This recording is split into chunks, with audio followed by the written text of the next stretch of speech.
Bismillahirrahmanirrahim. Assalamualaikum dan salam sejahtera.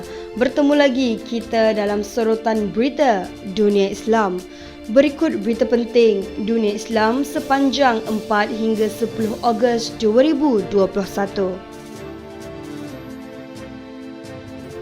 Presiden baru Iran bersumpah untuk menjatuhkan sekatan. Israel lakukan serangan udara.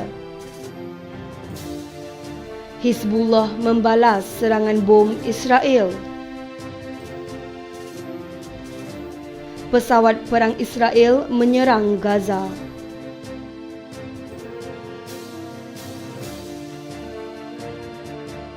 Ibrahim Raisi, Presiden baru Republik Islam Iran, telah menggunakan ucapan pelantikannya untuk bersumpah berusaha menjatuhkan sekatan zalim yang dikenakan ke atas Tehran oleh Amerika Syarikat dan untuk meningkatkan taraf hidup rakyat Iran.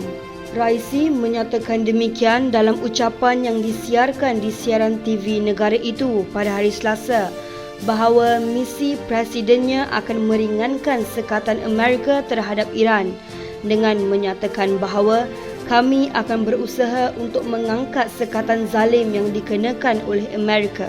Pemimpin baru itu juga berjanji untuk meningkatkan taraf hidup rakyat Iran yang telah dikenakan sekatan selama bertahun-tahun dengan menegaskan bahawa pemerintahannya tidak akan mengikat taraf hidup bangsa dengan kehendak orang asing.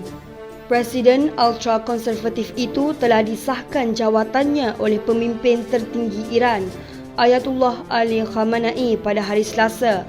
Raisi akan mengangkat sumpah sebagai Presiden di Parlimen pada hari Khamis, merundingkan perjanjian nuklear dengan Amerika bagi meminimalkan sekatan yang dilakukan terhadap Iran akan menjadi salah satu cabaran utamanya.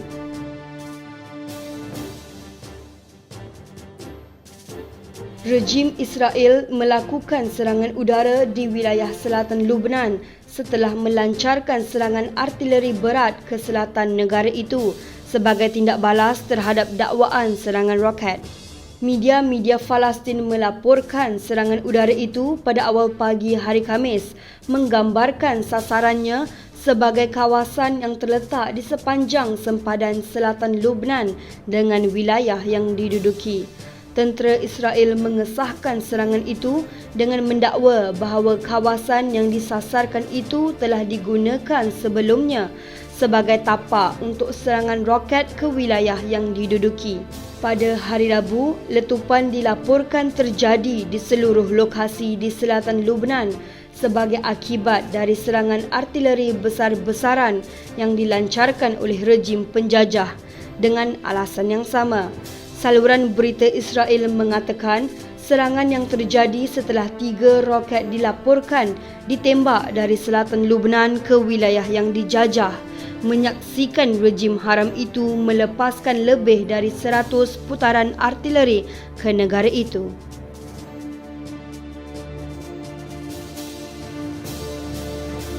Gerakan Hizbullah Lebanon menyatakan yang ia telah menembak roket ke arah Israel di ladang Shibaa yang diduduki sebagai balasan atas serangan udara Israel di selatan Lebanon sehari sebelumnya.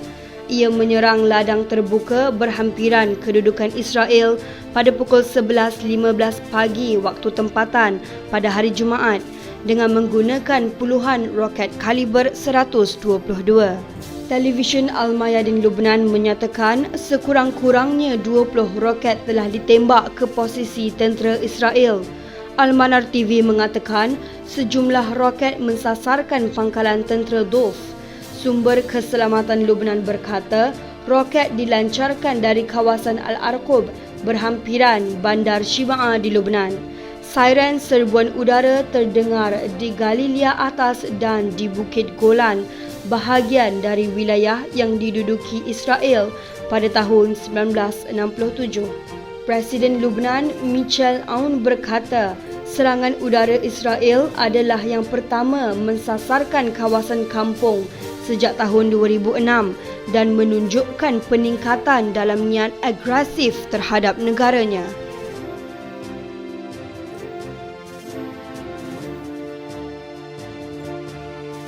Pejuang Israel telah melakukan beberapa serangan udara di beberapa tempat pada malam Jumaat di utara semenanjung Gaza.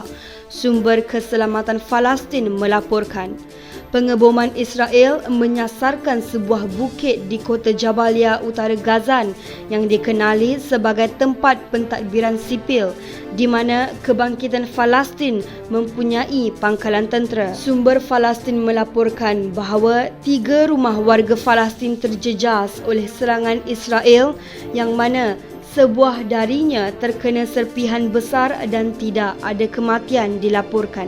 Dalam kenyataan yang diterbitkan oleh media Israel, tentera Israel mengumumkan bahawa mereka menyerang sebuah kamp dan kedudukan peluncur roket di tapak kepunyaan Hamas sambil menambahkan bahawa ia akan terus bertindak balas dengan serangan terhadap cubaan pengganas dari Gaza. Ini berlaku berikutan dakwaan Israel terhadap 4 kebakaran yang disebabkan oleh belon pembakar yang diterbangkan dari Gaza. Sekian sorotan berita dunia Islam. Dengarkan kata-kata hikmah ini. Saudara, setiap dan semua bahagian dari dunia ini adalah perangkap bagi yang jahil dan mengangkat kebahagiaan bagi yang bijak. Fikirkanlah. Jangan lupa like, share dan subscribe channel Sejagat TV, Kebangkitan Islam Sejagat. Hingga kita jumpa lagi nanti. Assalamualaikum.